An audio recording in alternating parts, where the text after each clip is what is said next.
Hello and welcome to Tidy Studio. Today I'm going to be reading Ellie Takes a Chance. Okay.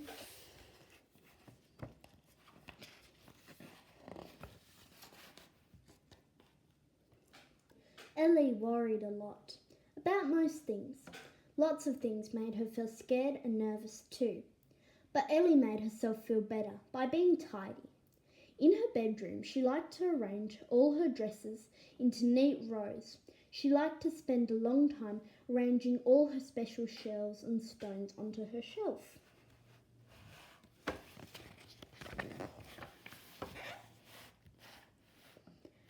There were many things that Ellie worried about. One day, she made a list so that she wouldn't forget any worrying things. The dark, high places, spiders, buttons, monsters under the bed, bats, people looking at me, especially while I'm eating. Before Ellie went to sleep, she always checked under her bed for monsters. Then she arranged all her shoes, and there were a lot of them, around the bed as a monster fence. There's all the shoes around her bed.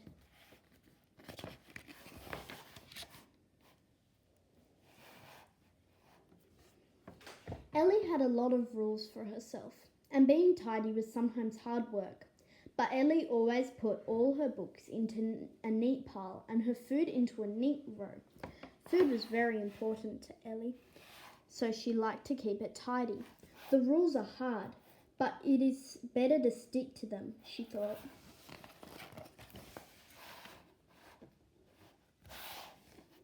At school, Miss Rue would ask, "Is there another word for fast? Or what is 3 times 3? Or how many C's are there?" And though Ellie always knew the answer straight away, she never put her hand up. She was shy.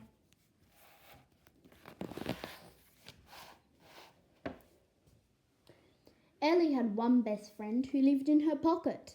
It was a magic pebble. The pebble was made sure that nothing bad happened to her, or at least nothing too bad.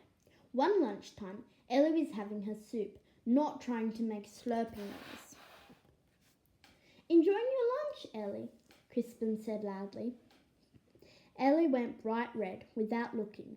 She could feel Crispin grinning at her. Everyone must be looking at her. Ellie reached for her magic pebble, but the pocket was empty. The pebble was gone. After that, everything changed. When the school bell rang, it bellowed in her ears. Books thundered onto desk. Everything sounded louder than before. And everything looked bigger than before too. Miss Rue looked like a giant, and Rhodey seemed huge. Ellie breathed hard. What should she do now? There was only one thing to do.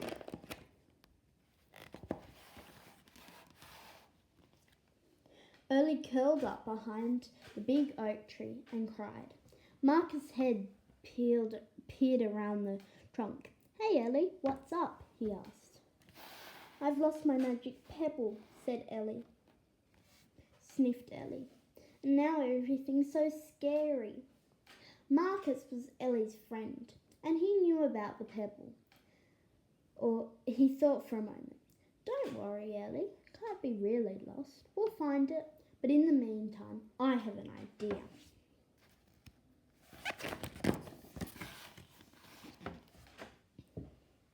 Marcus' idea was incredible. "I think you should decide not to be afraid or nervous for one whole day," he said. "Not afraid of anything," said Ellie. "Not anything," said Marcus. "Not even," Ellie thought of the scariest, the most awful thing she could. "Bats." "Not even bats." Ellie looked alarmed, but luckily there were no bats about. "But how?" she whispered.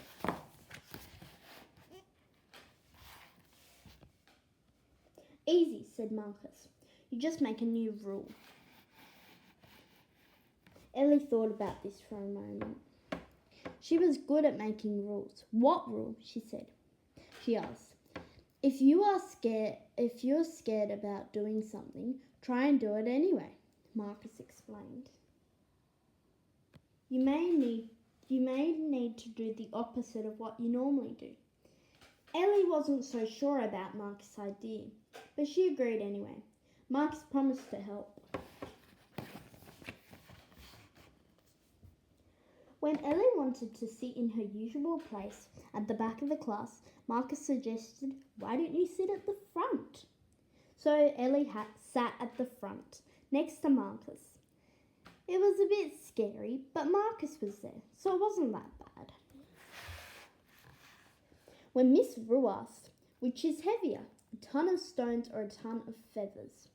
Marcus gave Ellie a nudge. Before she even knew it, she decided to raise her hand. She answered, "They both weigh the same."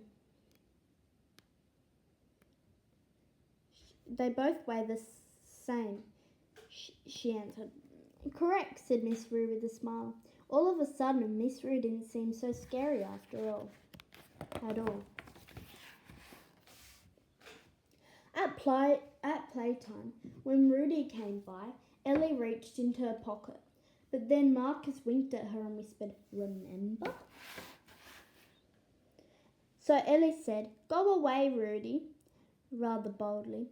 Rudy made a silly face as usual, but Ellie paid no attention and turned and walked away. Rudy went off and picked on someone else.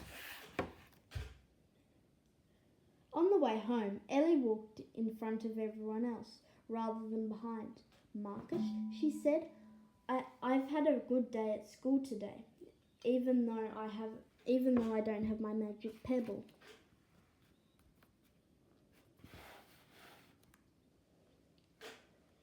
That night, Ellie didn't arrange her shoes around her bed. She didn't even check under her bed before she climbed in. Instead, she made a list of some things that she was no longer scared of. Monsters under the bed, speaking in class, Rudy. Ellie decided to keep a few things on her list, worrying things. "I'll deal with Crispin looking at me tomorrow, though," she thought.